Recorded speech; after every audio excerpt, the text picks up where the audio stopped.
আসন্ন মহাতীর্থ লাঙ্গনবন্ধ অষ্টমী ইসলাম উৎসব 2025 সুষ্ঠু ও সুন্দরভাবে উদযাপন করার লক্ষ্যে মহাতীর্থ লাঙ্গনবন্ধ ইসলাম উৎসব উদযাপন ফ্রন্টের নতুন কমিটির আত্মপ্রকাশ অনুষ্ঠান অনুষ্ঠিত হয়েছে। শনিবার 15ই মার্চ দুপুরে শহরের নিতাইগঞ্জ বলদেব জিউর মন্দিরে এ অনুষ্ঠান অনুষ্ঠিত হয়। উক্ত অনুষ্ঠানে প্রধান অতিথির বক্তব্যে বিএনপির স্থায়ী কমিটির অন্যতম সদস্য বাবু গয়েশ্বরচন্দ্র রায়ের কন্যা বাংলাদেশ পূজা উদযাপন ফ্রন্ট কেন্দ্রীয় কমিটির সভাপতি শ্রীমতী অর্পণা দাস রায় বলেন, আমি দুদিনের মধ্যে ধর্ম উপদেষ্টার সাথে এবং স্বাস্থ্য উপদেষ্টার সাথে এবং আমাদের এখানে প্রশাসনের সাথে কথা বলার কথা আমার দুই ভাই কিন্তু বলে গিয়েছে যে প্রশাসনের মাধ্যমে যাতে আমাদের যেই ফ্যাসিস্ট সরকারের নেতাদের মূর্তি লাগানো হয়েছে সেটা ভেঙে গুড়িয়ে দিয়ে আমাদের ধর্মীয় পরশুরামের মূর্তি প্রতিষ্ঠা করা হবে। আপনাদের সহায়তা অবশ্যই দরকার, আমার একা কিন্তু সফল করা সম্ভব নয়। বিশিষ্ট ব্যবসায়ী ও সমাজসেবক ননী গোপাল সাহার সভাপতিত্বে ও হিন্দু বৌদ্ধ খ্রিস্টান কল্যাণ ফ্রন্টের ভাইস চেয়ারম্যান জয় কে রায় চৌধুরী বাপ্পির সঞ্চালনায় অনুষ্ঠানে উপস্থিত ছিলেন নারায়ণগঞ্জ মহানগর বিএনপির আহ্বায়ক অ্যাডভোকেট সাখাওয়াত হোসেন খান, সদস্য সচিব অ্যাডভোকেট আবু আল ইউসুফ খান টিপু, যুগ্ম আহ্বায়ক ও সাবেক কাউন্সিলর আবু কাউসার আশা, পূজা উদযাপন ফ্রন্টের senior vice chairman Subhash Das, জনপ্রশাসন মন্ত্রণালয়ের সচিব স্বপন কুমার দাস, বলদেব মন্দিরের সাধারণ সম্পাদক প্রভাস সাহা, পূজা উদযাপন ফ্রন্টের সহ সমাজ কল্যাণ সম্পাদক ঋষিকেশ মণ্ডল মিঠু, অ্যাডভোকেট রাজীব মণ্ডল, অরবিন্দ দাস, জয়কৃষ্ণ, সুজন চক্রবর্তী, খোকন লিটন সাহা প্রমুখ।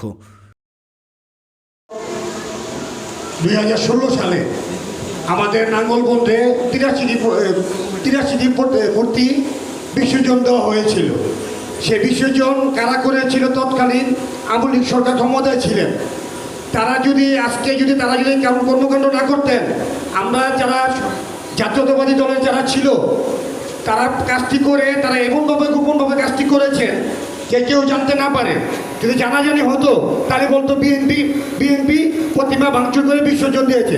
আমি চাবো যে যারা ওই সময় দায়িত্বশীল পর্যায়ে ছিলেন এই পুজো উদযাপন পরিষদের, তাদের দৃষ্টান্ত আমি বিচার দাবি করছি।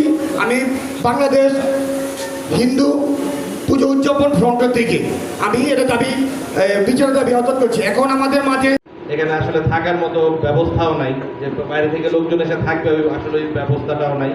তো সব কিছু মিলায় আমি একটা এই গাড়ি যত ভালোই হোক ড্রাইভারটাও ভালো থাকা জরুরি। আমি বলবো দিদিকে আপনি দায়িত্ব নেন, কমিটির দায়িত্ব নিয়ে ড্রাইভিং সিটে বসেন। এখানে আমরা যারা স্থানীয় লোকজন যারা আছি ধর্ম বর্ণ নির্বিশেষে সবাই আপনার সাথে থেকে আপনাকে সহযোগিতা করব। সনাতন ধর্মীলম্বের ভাই বোনেরা, আজকে যে কমিটি আত্মপ্রকাশ করতে যাচ্ছে, আমি নারায়ণগঞ্জ মহানগর বিএনপির পক্ষ থেকে তাদেরকে অগ্রিম অভিনন্দন এবং শুভেচ্ছা এবং তাদের উত্তর সফলতা কামনা করে।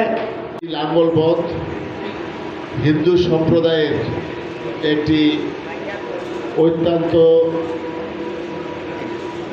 ঐতিহাসিক একটি জায়গা। এই জায়গাটা সম্পর্কে আমি শুনেছি যে রামায়ণে পর্যন্ত বলা আছে এবং হিন্দু ধর্মের অনেক গ্রন্থের মধ্যে এই লাঙ্গলবন্ধের অনেক ইতিহাস লিপিবদ্ধ আছে। বক্তব্য শেষে মহাতীর্থ লাঙ্গনবন্ধ ইসলাম উৎসব উদযাপন ফ্রন্টের নতুন কমিটি ঘোষণা করা হয়। অর্পণা দাস রায়কে সভাপতি, ননী গোপাল সাহাকে প্রধান উপদেষ্টা ও জয় কে রায় চৌধুরীকে সাধারণ সম্পাদক করে 3 সদস্য বিশিষ্ট কমিটির ঘোষণা করা হয়। দ্রুত সময়ে এই কমিটি সম্প্রসারণ করা হবে বলে জানানো হয়। উদযাপন ফ্রন্ট, এই ফ্রন্টের সভাপতি পদে দিদির নাম ঘোষণা করেছেন ননী গোপাল সাহা।